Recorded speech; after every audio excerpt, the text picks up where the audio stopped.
¿Sabías que las primeras palabras escritas de la historia china no fueron poemas, leyes ni historias de amor, sino preguntas dirigidas a los dioses?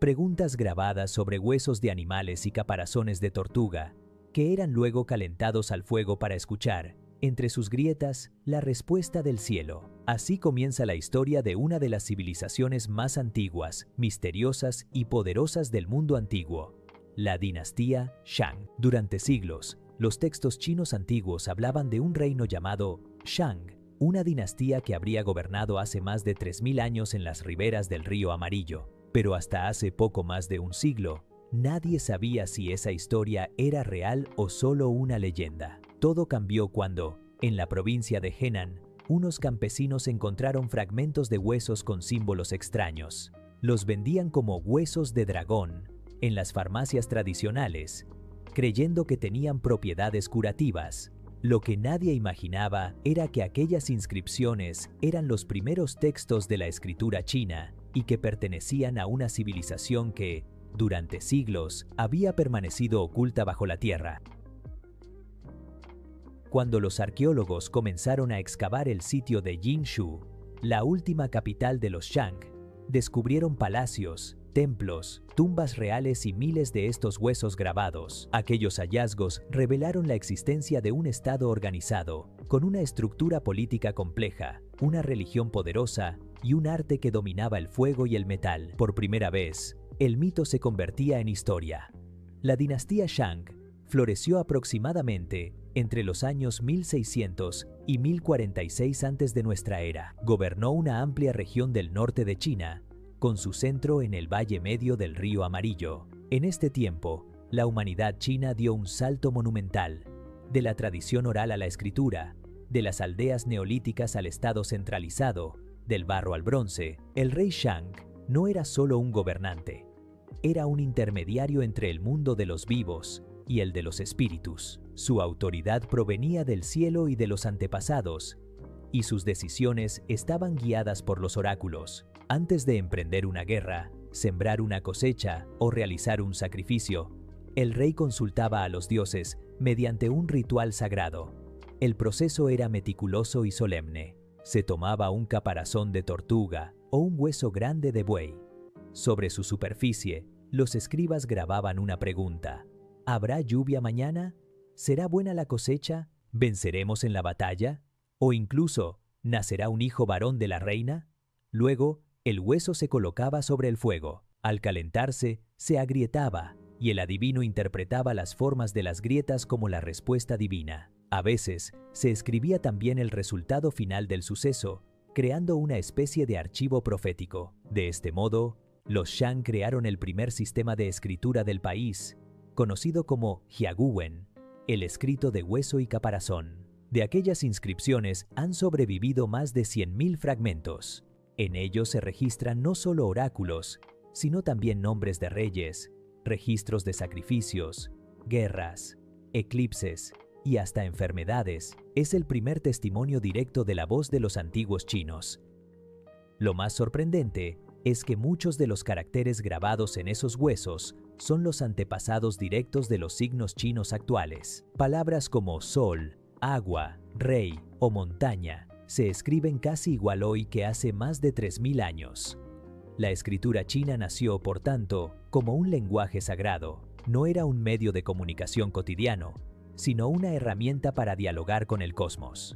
Cada trazo era una invocación, un puente entre los hombres y los dioses. El poder espiritual del rey Shang se reflejaba también en su dominio sobre el bronce. Los Shang fueron maestros metalúrgicos sin parangón en el mundo antiguo. Sus talleres producían objetos de una perfección técnica que todavía asombra a los arqueólogos. No se trataba de armas o utensilios comunes, sino de vasijas rituales usadas en ceremonias dedicadas a los antepasados y a los dioses.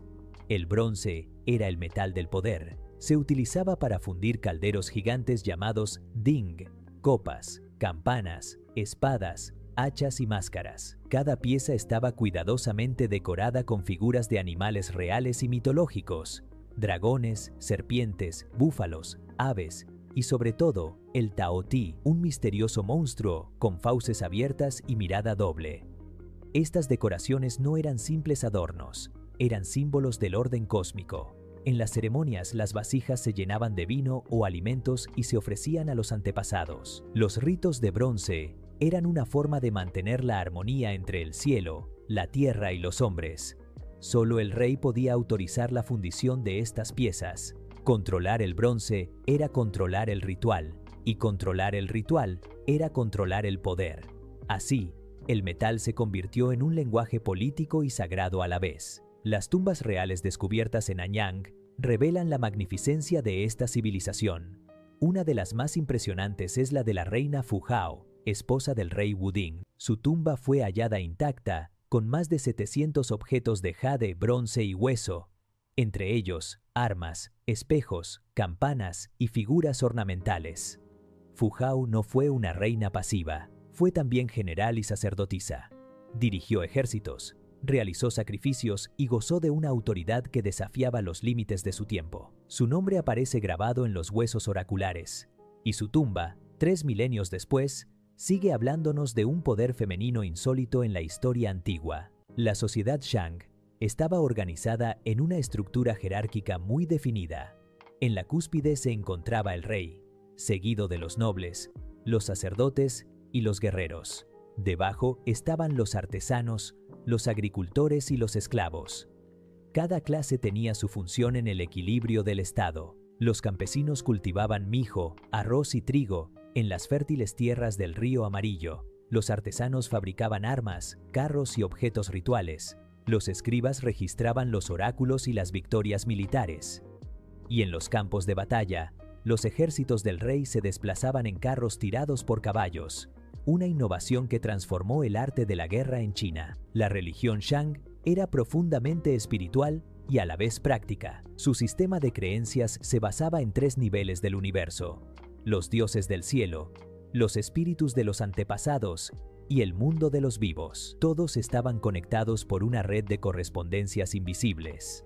El rey, al ser descendiente directo de los antepasados divinos, tenía la responsabilidad de mantener esa comunicación. Si los ritos se realizaban correctamente, la cosecha era buena, el ejército vencía y la sociedad prosperaba. Si se rompía el equilibrio, llegaban las sequías, las derrotas y las enfermedades. El sacrificio, incluso el humano, formaba parte de esa lógica cósmica.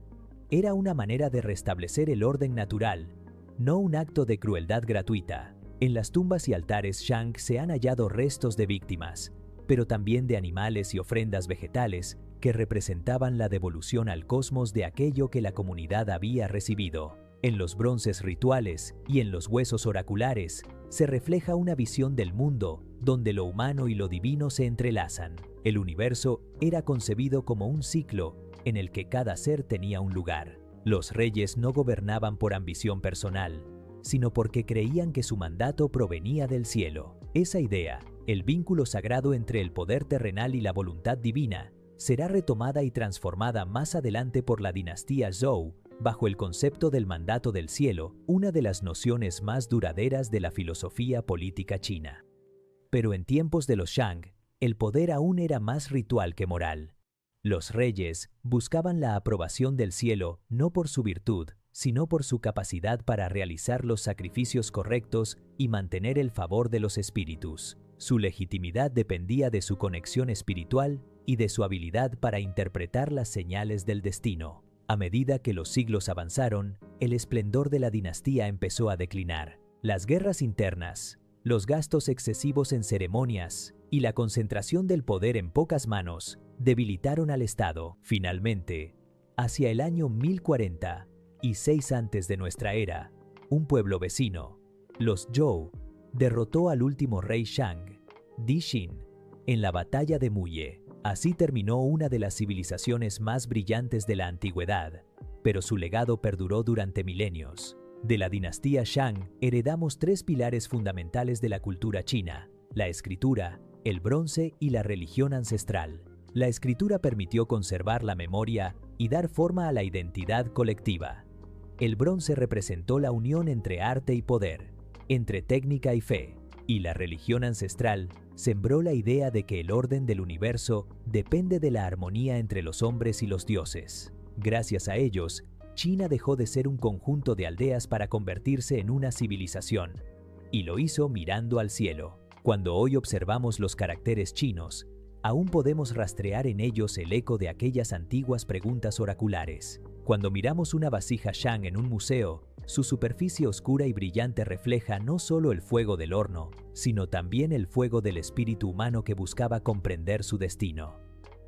Y cuando los descendientes de China honran a sus antepasados con incienso, comida y plegarias, sin saberlo, están repitiendo gestos que comenzaron hace más de 3.500 años, bajo la luz temblorosa de un fuego ritual. La dinastía Shang fue el primer gran espejo donde China se miró a sí misma.